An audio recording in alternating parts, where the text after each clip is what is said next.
ఇలాంటి వాళ్ళ ప్రాణ త్యాగాలు ఈరోజు మనం కనీసం చిన్న ఒక పైసంత ఇది లబ్ధి పొందుతున్నాం. దీంట్లో మనకు రావాల్సినటువంటి వాటా లేదు. పేదలకు ఏమి ఇవ్వాలనేటువంటి వాటా ఈరోజు ప్రభుత్వాలు ఇవ్వడం లేదు.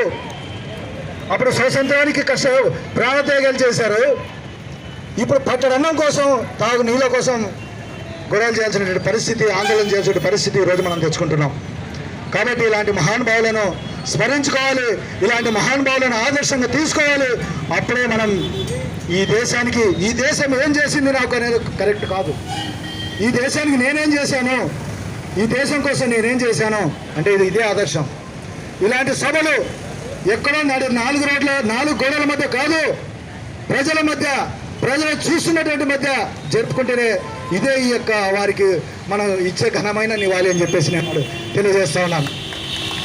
కాబట్టి మిత్రులారా, ఏదేమైనా సరే ఇప్పటికే కాదు,